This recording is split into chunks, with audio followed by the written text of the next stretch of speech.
So the year 2013, we saw rap music begin to shift and change completely from what we were used to. Now this shift in rap music would be affected as the result of technology becoming a lot more advanced and music becoming a lot easier to drop. And with this change came some of the most raw, talented, passionate, and melodically gifted superstars who would change not only rap but mainstream music in general. So if you're confused right now and wondering what I'm talking about, we have to go way back to the year 2000. Now what happened in 2000? We seen the first ever streaming service. It was called Napster. And after only running for 2 years, there were over 4 million songs in rotation, from Dr. Dre to Nirvana. And at the time, this way of enjoying music was foreign to record labels. They had no idea what the fuck it was. And with this causing record copies to decline in sales, rather than taking the step, these high-up labels sued Napster for copyright, and soon that would be the end of Napster. So this will cause primary music sales to remain CDs, radios, and airplay. Although in 2007, a seed by Eric Flores and Alexander Lung was planted, and that seed was SoundCloud. But just like everything, SoundCloud didn't happen overnight. Matter of fact, it wouldn't be until 2012-2013 that the streaming services really started taking over and replacing CDs and physical copies. And ironically enough, the SoundCloud era started popping off the same time as the shift started. You see where the correlation comes in? So let's look at the Billboard charts in 2010. So for rappers, let's see, who do I see on here? I see Drake, I see Nelly, I see Ludacris, we got Lil Wayne, of course. Who else? We got Jay-Z, B.O.B. So yeah, taking a look at the rappers on here, music in 2010 was a total different place. Hip-hop was more mainstream, and a rapper would usually throw a verse on a hip-hop song. And a rap hit would usually be a song with a rapper and a singer, like Rihanna and Eminem, or Alicia Keys and Jay-Z. I'm talking about a charting song. I'm not saying there wasn't songs of pure rapper. Of course there were.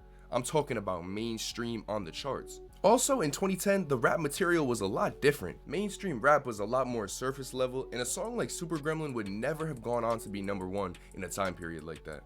I knew the perk was fake, but I still ate it cause I'm a gremlin, yeah. But 2012-2013, slowly building an audience, Chicago drill and Atlanta trap were being introduced to us before our very eyes.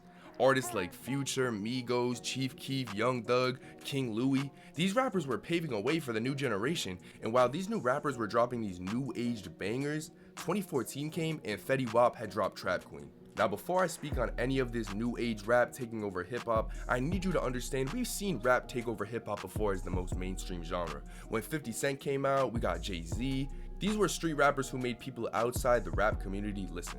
But even back then, the style of rap was different, because if we're talking about 50 Cent, bro, compare a 50 Cent song to a Lil Uzi song, or to a SoFaygo song. Bro, rap has completely evolved. That's like 2 different genres, bro. But back to what I was saying, this new evolution of rap would have never happened without hit songs by Bobby Shmurda or Fetty Wap. And these were viral songs that were on Vine, they were on social media, and it was kind of like a hit song on TikTok before TikTok, and before it was lame, of course. Because everyone knows how crazy Trap Queen was on Vine or Instagram. Same with Chief Keef, and same with Migos. And by 2015, Atlanta's trap scene and Chicago's drill scene both have made pretty well names for themselves. And it's almost like when What a Time to Be Alive came out, this is what opened a door for this entire new generation, and it showed them that like you could really go big with this. If Future, who's a literal Atlanta trap artist who came up in 2012, if he's doing an album with Drake now, then shit, you know, anything's possible. And that's exactly what happened, because the amount of rappers who we saw blossom in the years 2016 to 2018,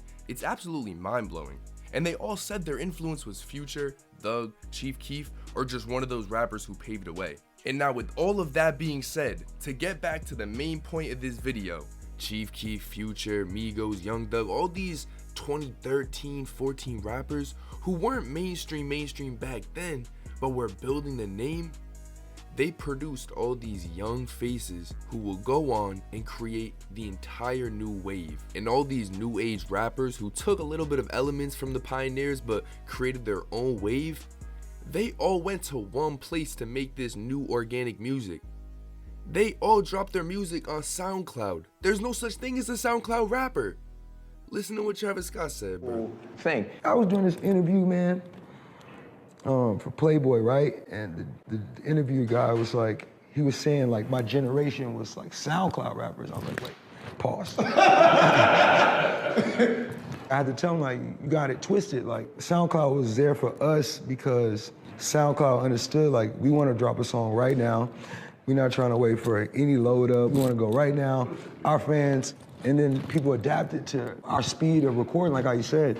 Not too many pens and pads no more, bro. Not even iPhones, man. We just like off the brain. It's like feeling is your GPS. Yeah. And that plant that those two guys planted had finally gained real value, because SoundCloud was the new place where all the rappers were going to record hits that they made at their home. It was changing rap forever as we know it, and everyone knows 2016 was a very strange and divided year in rap. I like to consider 2016 the first year the shift went into effect, because you had Lil Pump, Ugly God, Trippie Redd, X, you had all these new rappers. The youth was completely drawn to these artists and fell in love with clout rap. Although maybe not on Forbes and the Grammys, but this new wave's numbers on streaming services and YouTube, it was outselling every OG rapper. SoundCloud would become the new way people would drop their music. And the best part is, you don't need to have a name, you don't need to do all this shit you gotta do for Spotify, Apple Music. Bro, you just drop that shit. Anybody could drop that shit. And this gave so many people freedom and also so many people opportunity.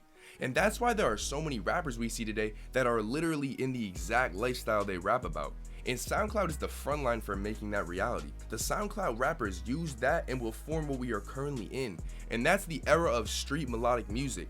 And we had to go through all the shit we went through to get right here. Because now in 2022, almost 2023, there are so many different styles of rap, it's almost impossible to keep up. There's rap like Plug and B, like Can, SoFaygo, Summers, Destroy Lonely. You got soul trap like Raw Wave, No Cap, Polo, Youngboy. And all those soul trap artists can also make just pure Atlanta trap. There's also Chicago drill, New York drill, and there is so many more. You got artists like Lucky who just do their own thing. Like, you can't even count these genres no more. There's so many different styles of rap, and it's really just taken over as like a whole form of music.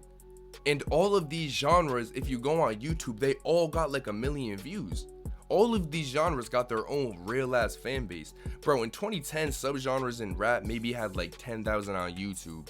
But with the growth of all of these social medias and the rise of SoundCloud artists and just the audience it created, it had built so many different styles of rap. You got Uzi who made melodic rap, he came from SoundCloud, as well as X, as well as 21 Savage, Kodak, Bryson Tiller. These are all different type of artists. They all make different type of music, minus Kodak and 21. SoundCloud played one of the biggest roles on bringing rap itself back to the top as a genre, and also just showing its evolution and new style. But without SoundCloud, these new faces would have no way of blowing up miraculously. And with it being the fastest way to drop music without professional help, we saw so many genuine souls blow up and just face the industry so fast and grow into who they are now. A lot of these new age rappers are humble just for that reason. SoundCloud was really a pioneer for this entire new generation of rap.